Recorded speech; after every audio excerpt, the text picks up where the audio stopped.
Sawubona baba.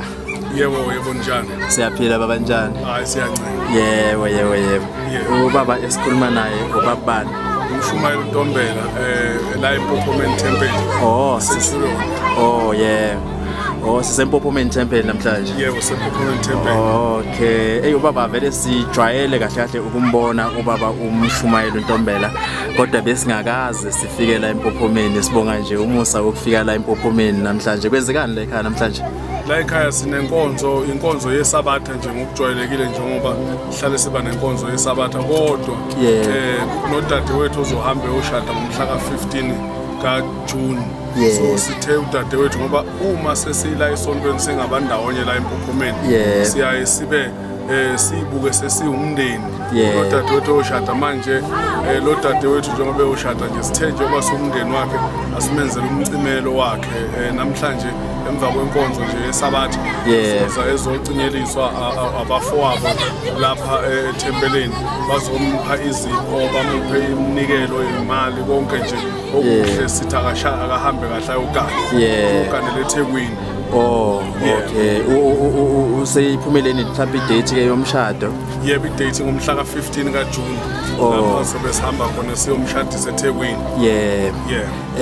Ubaba uzizwa kanjani ngenhlanhla enkulu kangaka yehlele kuleli thempeli laseMpophomeni? Ngizizwa ngijabula kakhulu ngenhlahla engaka leli thempeli ke linenhlahla yemshado uma nje ngingabala.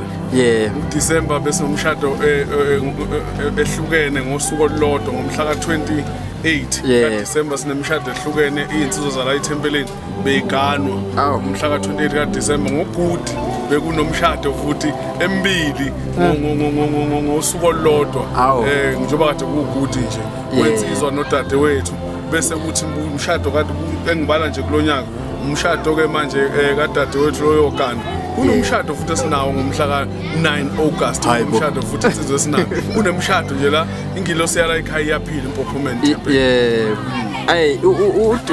Mhlawumbe ubaba silokho siyafisa ukwazi nje umlando omncane noma omfishane ngaleli thempeli laseMpophomeni ukuthi ithempeli laseMpophomeni li kanjani mhlawumbe litholakale kanjani? Ithempeli laseMpophomeni ithempeli elinenhlahla kakhulu ikakhulukazi engeke ngithi mina linenhlahla ngakho linengilosi enkulu yomsebenzi abantu nje abaningi mabe engasebenzi befuna umsebenzi mabe sebazocela la ekhaya isikhathi esiningi akwenzeki impela akwenzeki ngiyagarantela akwenzeki nami mangaxoxela umlando wokusebenza kwami khona la ekhaya eMpophomeni abantu abaningi nje abafika beshisola umsebenzi bafike bathola umsebenzi la ekhaya eMpophomeni ithempeli nje linesibusiso elisimanga safika ke la ekhaya sikuzokwakhiwa leli thempeli ngoba alikho lidala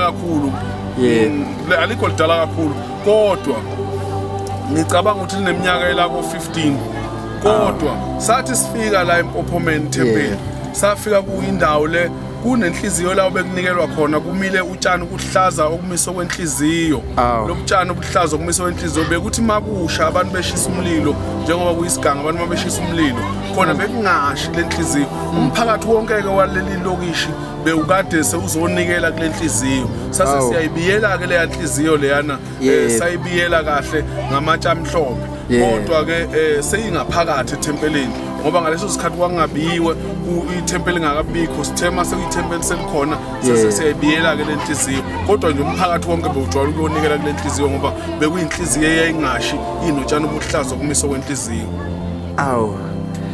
Ujule kakhulu ke umlando waleli thempeli likuphi nendawo leli thempeli? Lise Centurion kuyilokishi ekuthiwa Oliver Northpost. Siyabonga kakhulu nathi inhlanhla esizuzile namhlanje yokuzonyathela la ethempelini laseMpophomeni baba umshumayeli. Siyafisa ukuthi ke umcimbi lo eninawo namhlanje uhambe kahle uze uyofika ekugcineni. Siyabonga into engiyithanda kakhulu ngaleli thempeli engiyibonga futhi kakhulu kuShem. hey abantwana bala ekhaba nothando bantu bayezwana into eyisimanga ngikhumbulana kunomsindo noma kunengxabano bayezwana omama amakhosazana kaMkhokhela amakhosazana la ekhaya inhlalisuthi kuyezwana la ekhaya umcimbi mawenziwe la ekhaya wenziwa ngokuzwana nangothando ukhuluma nje sinendlu lapha ka23 kunetshe lapha abalibhalile likaMshumayeli elibhaliwe uMshumayeli uNtombela laphana yakhiwe leyandlu leyana kuphelanga no6 months sizenzela thina ngezandla zethu leyandlu ka23 25 no14 ekhona la ekhaya ayiphelanga no6 months sizenzela nje thina ngendlela uthando lukhona ngakhona la ekhaya nizobona nje basebenza netshe uMshumayeli wabo uqala bamthandayo uMshumayeli uNtombela siyabonga kakhulu ba uMshumayeli isikhathi sakho yebo siyabonga